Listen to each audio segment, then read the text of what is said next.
We work in 77 countries. We have more than 70 local members, and we've helped the co-creation of 4,500 open government commitments. Nigeria is obviously a member as well, a long-standing member of the steering committee as well. And Maureen can share some further information if you have any specific questions on the Nigeria process. So looking at what this means for parliaments and how parliaments are figured in OGP, OGP was launched in 2011, and from the very beginning, parliaments have been involved, but not in every country. It started quite organically in some countries, and it has grown over the years. And now today we have some form of parliamentary engagement in 25 to 30 of our 77 countries.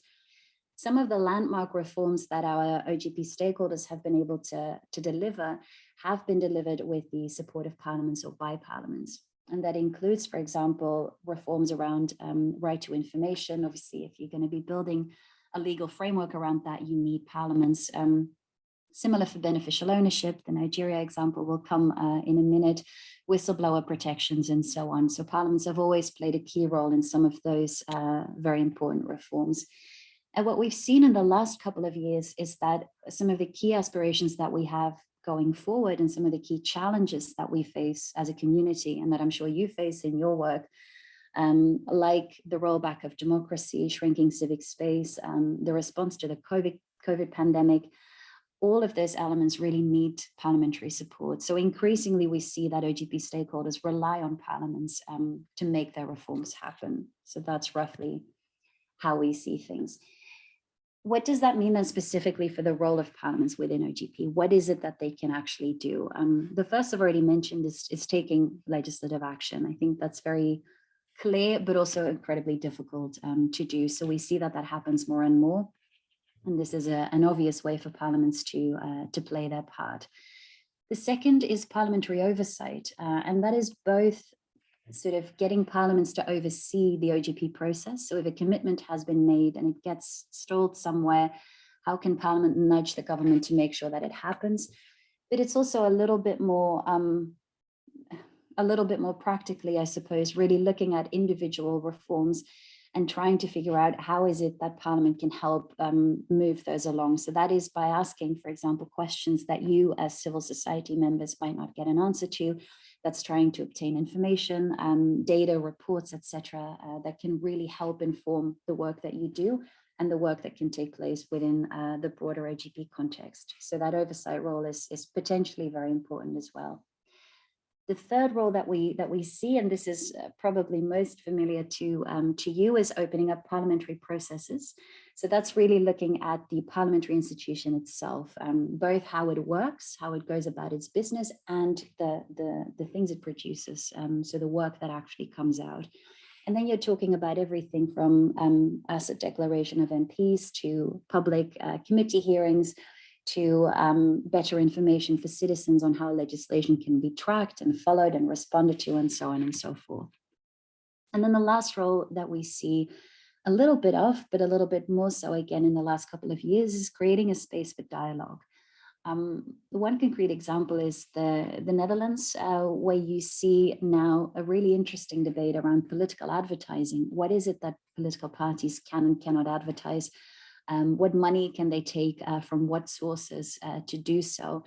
And the conversation around that was launched by the parliament. It was launched by a cross-party group and turned into a parliamentary resolution. And that really put it on the political agenda in the Netherlands. And since then has put it on the political agenda in Europe. So there is absolutely a role for parliament in creating space. So these are sort of the four roles that we see.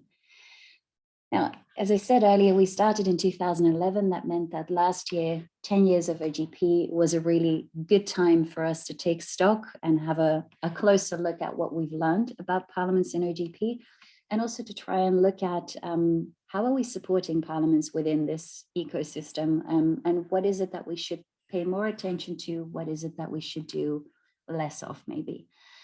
The first conclusion of that that lessons learned paper, which is available for everyone to see if you would like it, is that parliaments, as I said, are increasingly implementing reforms. So they are not just around the co-creation table, coming up with ideas and suggestions.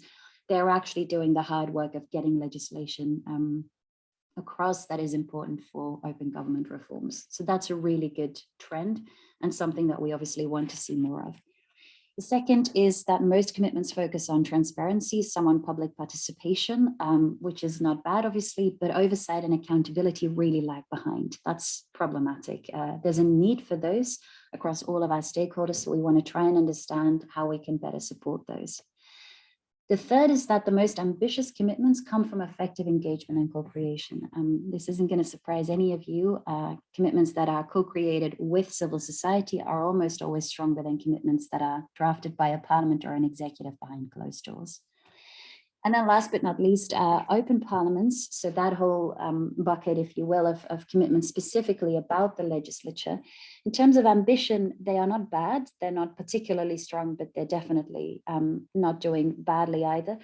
But the implementation of those commitments tends to lag behind. So we need to understand a little bit better why it is difficult to get them across the line. I've listed a couple notable commitments here. I'm going to move past those because we don't really have the time, but just obviously for your eyes, Nigeria is right there, passing beneficial ownership legislation. That is a stark commitment for us in every sense of the word. And there's a few others here for you to have a look at, just to show the breadth a little of what we offer. Looking then specifically at this new memo, this new policy for parliamentary engagement in OGP, it was an initiative of Maria Baron, our former co-chair, to really try and revise this framework for parliaments within OGP.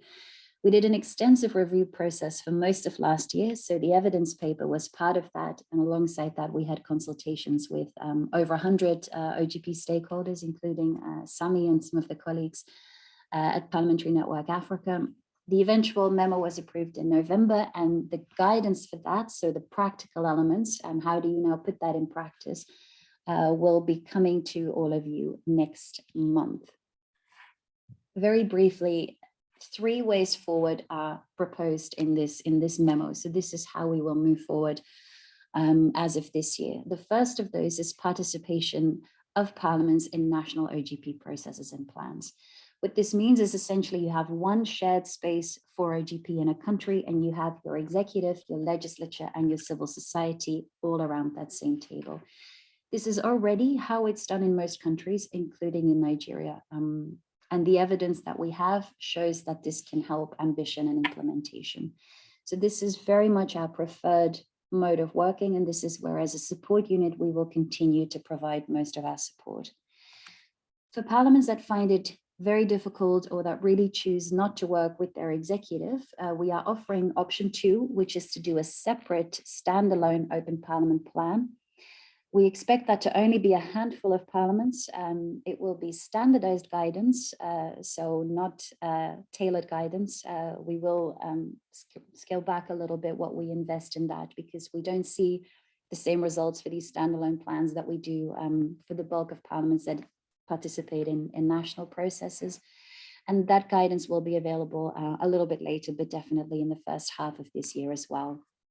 And then a third one, very OGP, of course, is promoting engagement beyond OGP.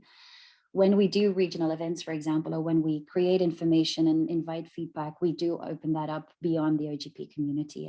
That goes without saying, and we invite you obviously to do the same. None of this is secretive or hidden. So if you are able to share this in countries that are not yet OGP members, then please, by all means, do so. I'm going to wrap up by just giving a couple more details on what we mean by this Parliaments in the National OGP Action Plan. So this is what around 20 parliaments in OGP are currently doing. And it means that Parliament participates throughout the OGP process. In some countries, that is very intense engagement. In others, it's a lot more hands-off. Much of that is determined by our institutional setup, so by the coordination between those different stakeholders, and that in turn is obviously informed by your national context. In some countries, you have a very strong separation of power, and close collaboration is difficult. In other countries, like I think is the case in Nigeria, there is a lot more communication and exchange between the two branches, and this all becomes a little bit easier. What we will offer, therefore, is not so much a prescriptive, this is how you have to do it, but a menu of options, as we're calling it. And that illustrates essentially everything from very loose to very integrated engagement, And it is for you within your national context to then see what fits with your dynamics, what fits your needs, and hopefully find a couple of good examples to work with. And Nigeria will obviously feature in that as well. This is a picture from the co-creation kickoff in Cape Verde last year, which was hosted by the Parliament and co-organized with the executive. So that's, from our perspective, obviously a great practice to really have the two branches come together and work towards a shared open government plan is really what we want to see. And this, just to conclude, is one of the commitments in the current Nigerian Open Government Plan, where you can already see, I don't know if you can see my cursor here, but you can see that one of the state actors involved in this particular commitment on citizen participation in the budget is the National Assembly. The National Assembly was involved in these conversations, is committed to supporting the progress in the implementation of this commitment, and is therefore playing pretty much all of these roles that we hope parliaments might play in OGP. So from where we sit, Nigeria is very much a good practice in this case. As I said, the menu of options is close to finished. It'll be ready in April. I just wanted to give you a very brief snapshot of what it will look like, and what you will see, obviously slightly nicer drawn up, is these sort of elements. So how do you plan your parliamentary participation for co-creation, for outreach, for action plan development, and how do you set up institutionally, with a whole host of examples and different practices for those elements. And just to wrap up before I hand it over to Maureen for a few thoughts on the Nigeria process, going back to the very basics that we started off with, what we are hoping to do at OGP is for that co-creation process that we support to result in a real, genuine dialogue. And Parliament has a role to play in that. We've seen that, we know that, we recognize that, and hopefully going forward, we really can support that broader dialogue among the executive, the legislature, and of course, civil society and citizens. What we really hope to see is parliaments joining in to help shape and deliver on an ambitious open government agenda. And this new memorandum really sets us up for that. It recognizes much more explicitly the role that parliaments can play. And it really creates room also for us as a support unit to work with them a little bit more closely. And then finally, a name that I think you can probably all ascribe to. Ultimately, what I should say in this case, hope to see here is stronger parliaments that are not just able, but willing to represent their citizens and to hold their governments to account. And that is both within, obviously, and also outside of OGP. I realize this is a lot of information. I'm sorry that I've had to share it so quickly. I will share this presentation with the organizers if anyone has any further questions, and I'm putting Maureen's details on here. As I said, she'll be able to stay with you just a little bit longer to answer any questions, and you can reach out to her for any further information. So I'll leave it there, Ben. I don't know if we go straight to Maureen or if you would like to have say anything else before we do so. Thanks very much. Yes, thanks very much, Lottie. That was a wonderful presentation. And then again, as you said, we will do well to share the presentation with anyone who may be interested. So yes, we will go straight and take Maureen. Then after Maureen, we will take the questions from our participants. So please, Maureen, can go ahead. Yeah, thanks so much, Lotta. I know she has to drop, and I think I'm here primarily to take any questions or clarify anything that might not have been clear in Lotta's presentation. Unfortunately, we only have a few minutes. We have another engagement, so we'll be dropping off in the next few minutes. So if anyone has any questions, please feel free to shoot them our way.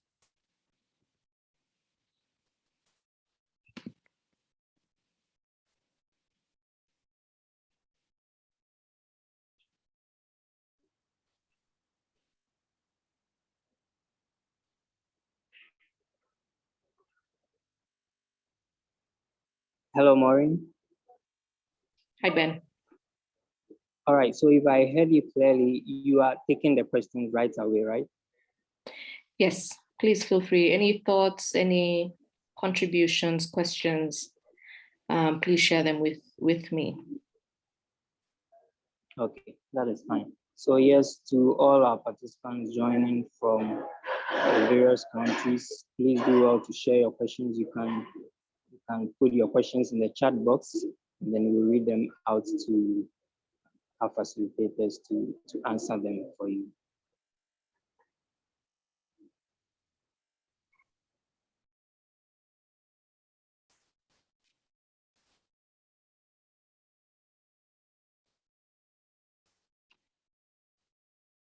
Seems Lotta's presentation was very clear. A very sharp group, I suspect. I don't see any very specific questions towards the presentation and how Parliament can get involved with OGP and OGP processes. Yes, so maybe from my side, I'll put one question. So, I mean, yes, the expectation is how Parliament can do well in all of these processes towards OGP. But what stands out for civil society organization? What stands out for PMOs in contributing to this process? What are the expectations of PMOs towards this process? I mean, I think generally with the OGP process, the idea is basically that we are bringing all elements to the table, so that when it comes to reforms, we are not leaving that to one party, either government or civil society or whoever it is. And so as Lotta has presented, I think there's a role for Parliament, actually multiple roles, right? So the idea is for civil society to partner with Parliament in those roles, right? So if you're talking about legislative action, for example, if it's up to Parliament to pass a very specific legislation that relates to a commitment that will advance open government, then our experience basically is that it takes quite a bit of work for civil society to actually push that through, ensuring that they're talking to the right people in Parliament, that it's on the agenda, and there's that sort of focus on getting that through. You know, when you're talking about oversight, for example, same thing, accountability, same thing, because ultimately when things get into the action plan, when they are co-created by all these parties, it's not automatic that they actually get implemented. That's actually just the first step. So once they are in the action plan, the idea is then to sort of basically monitor and co-implement as much as possible the commitments. And our experience basically is that civil society is normally the ones that keep everyone on their toes. And so it's a very important role in my estimation.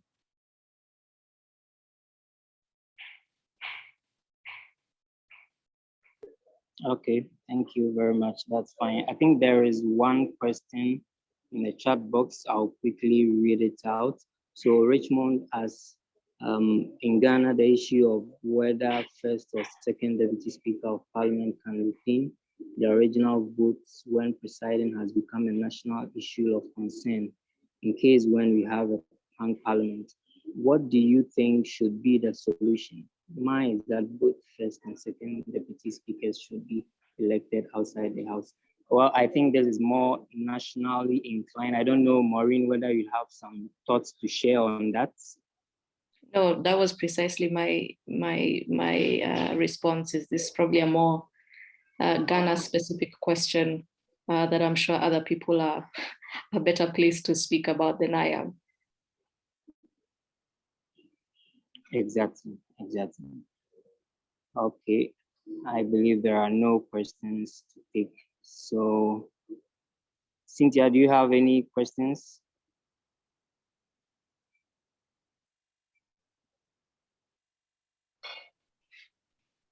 Okay, then I believe that. I think there is another question in the chat box, if I'm not mistaken. I think it's also from the same person, Richmond Parker. And I read, on the issue of parliamentary absenteeism, which mostly affects the business of parliamentary session. Okay, so it's a comment. I suggest substantive members of Parliament should be allowed. proxy to appoint or delegate members from their constituents to represent them for decision making when they are absent. So I think that is a comment instead of a question. So from the chat box. That's right. That's right. Okay, so thank you very much, Maureen. I don't know, hello, Gilbert, do we have our Nigerian participants who may want to ask questions? From our Nigerian participants, do we have any questions from them?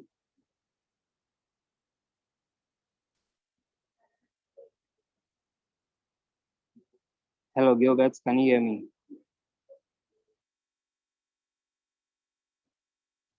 Okay, so then thank you very much, Maureen, and then thanks also to Lottie for the very wonderful presentation and taking the time to join us for this meeting. We are hoping that all these efforts will bring the fruits that we are hoping to achieve in the long run. So thank you very much once again, Maureen. Thanks so much, Ben, and thanks everyone for the opportunity. I know we had to do it very quickly because of the late start. But as Lotta said, the sort of overall product will be out in April. Please feel free to peruse that. If you need further information, again, please feel free to reach out to us. My email was shared earlier. And then with regard to the presentation, we will also be sharing that with the organizers so that they can disseminate it. But please feel free, if you need further information, to get back to us. Thanks a lot for your time and all the best. Thank you too, and all the best. To our participants, thank you very much for joining this session. I believe it has been a great one. We are looking forward to engaging going forward. You can please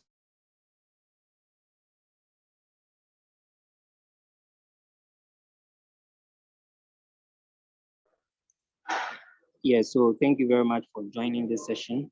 Do well to subscribe or check in on our social media platforms, our YouTube, our Facebook, to follow these workshops that we are having in the various West African countries. Thank you very much, until we meet the next time. Bye-bye.